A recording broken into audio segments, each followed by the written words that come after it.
name is Vicki McCarty from Calico Designs, and I'm going to do a little tutorial today to show you how to do a wheatear stitch on your leaves to give it a kind of little decorative stitch to make it look more like it's wheat.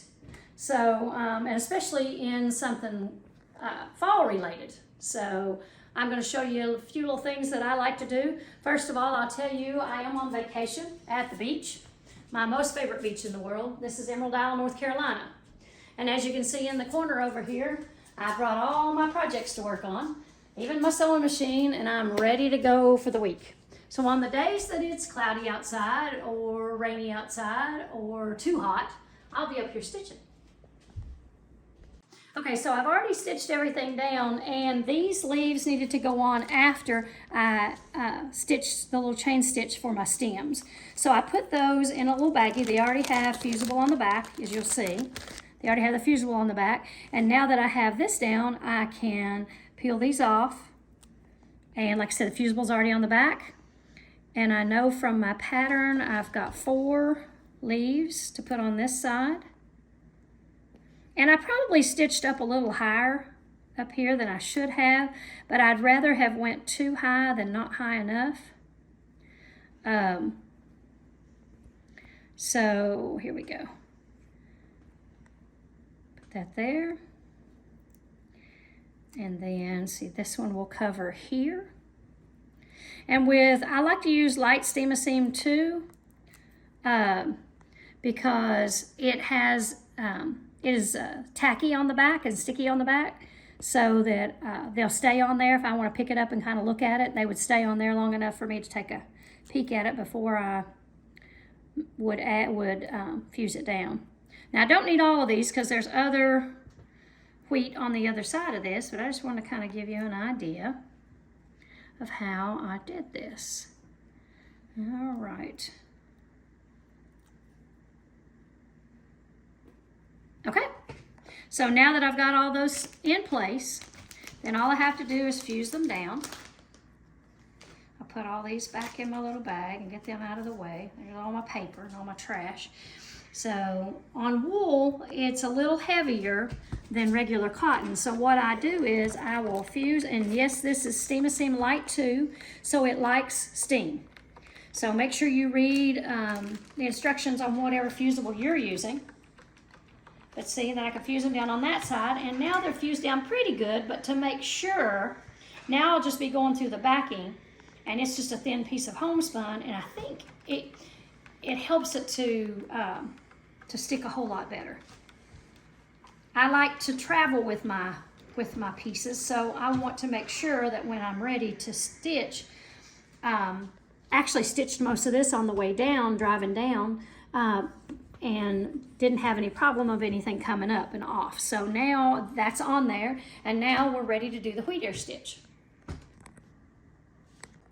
Okay, my tutorial today is going to be show you how to do this wheatear stitch. It's also called the wheat stitch, but I think it's a gorgeous little stitch, and it's so easy to do, and I want to share with you today how to do that. So if you've stitched with me in a class or anything, you'll know that I always do my embroidery with a pillow in my lap. It was something my grandmother taught me, because that way I can cross my leg and brings it up closer to me, and I'm not sitting all slumped over stitching in my lap. So I usually have a big pillow in my lap to help me to stitch. It makes a nice pin cushion too. I also will always have my lanyard on with I like the Karen K. Buckley scissors, the little serrated scissors, but I also have my needle threader on there on my lanyard. So I can just place that in the eye of my needle, lay my thread across it, and pull it through. And that's how easy it is to thread my needle. Where can I find those? They're available on my website. We'll attach something at the end to show you where you can get those, but you can get, of course, the scissors there, but the lanyard and the little needle threader are available on my website.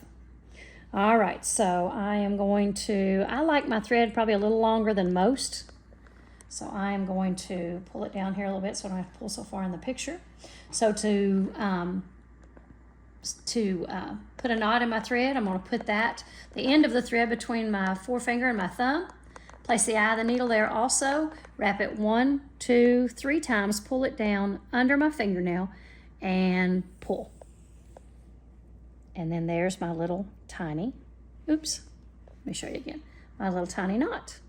So now we're ready to stitch. All right, so to do a wheatear stitch, it kind of reminds me of a fly stitch, but it's a little different because it has a chain stitch in it too, so it's very simple. So first of all, I wanted this to go on the outside edges of my of the little seed pod that's in there, and I kind of wanted it to look like it hadn't frosted yet, so I left it a little green yet. So here's what I'm going to do. I'm going to go in here and I'll make this stitch first.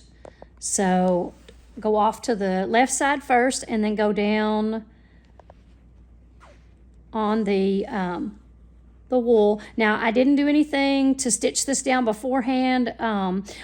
These stitches are so heavy, I think it's going to cover it down and hold it down just fine. This is just fused down into place. So then I go straight across from this stitch and I go in on the other side, come in, go down in the exact same hole.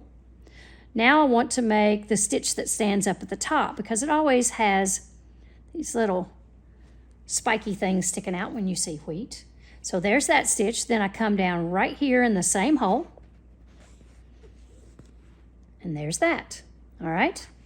So there's the first stitch. Now I'm going to come on down here like I'm going to take, like I would be doing a stem stitch sort of, to make the other stitch. And I pull it up and go through without getting any of the fabric, without putting any of the fabric in it. I just want to loop through the needle, or through the threads, the needle through the 3 threads. I'm going to pull it around. This is going to make my chain stitch. I'll pull it tight. I'll go back down in the same hole and come out. Well, yeah, let's go ahead and do that. And come out on this side. Okay? So there's my chain stitch. Now all I have to do is go. I'm over here to the left-hand side. I'm going to go in the same hole. I'm going to pull it tight. I'm going to go over here and try to make the same angle. It's funny if I'm doing it fast, if I'm doing it myself, I can go faster. Doing it slow is not good. I'm going to go back down in the same hole. And I do wear a thimble. That's something I got used to when I started stitching with my grandmother. All right, now it's time to do my chain stitch again. So I'm going to come back up in there, making my stitch again. I'm going to go around all 4 threads this time without getting any fabric in it. I'm just going up to pulling the thread under. I'm going to try to do it real slow so you can see. There it is. See, now pull it a little tight. Go back down in the same hole. Come out over at the side again. Trying to keep the same angle. All right, so it's out here. My thread's out here now, so I'm going to go back down in the same hole. There's that one. Now I need to come over here, trying to keep the same angle again. Pull it up. Go back down in the same hole. This is pretty simple. Isn't that pretty? And it looks like it's very complicated, but it's not. Okay, got to make another chain stitch. So I'm going to go down here, pull it through. And again, I'm going to catch all 4 stitches. See, my thread, my needle is loose in there because all I'm doing is catching the stitches, not the fabric. Pull it down. I'm going to come down in the same hole. I'm going to try to keep the same angle again and come out here on the outside. There's that one. I'm going to go back down in the same hole. All right. I'm going to come over here to the side. Again, trying to keep the same angle as my other ones. Going back down in the same hole. Now, there's probably not room to do another one here. And you can see some of them I tried to do it and I don't really care for how that came out. This one wasn't bad. This one wasn't bad, but this one was a little too low. So what I'm going to do is rather than put another stitch on the outside, I'm just going to make a chain stitch. So I'm going to come down at the bottom, pull my thread a little up. I'm going to go in without gathering any. without catching any of my fabrics, I'm just going to make the chain stitch. Okay? How cool is that? Now, see, I could come up with another one, but if I lay my needle there, you see it'll be on the outside. So I'm just going to leave it like that. Okay? Now, in order to connect it to the stem, all I'm going to do is come down here and just make another chain stitch like we normally do. Pull it up, go through these two.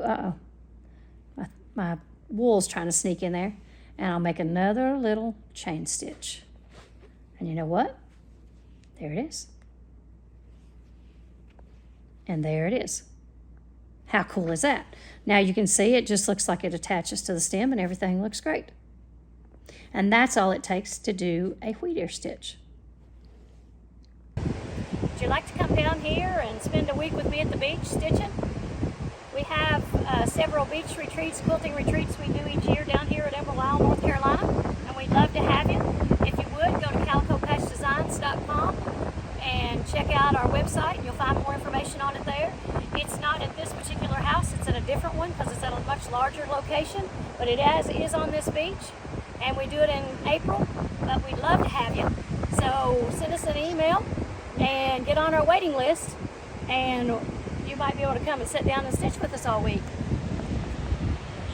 There's no better place to get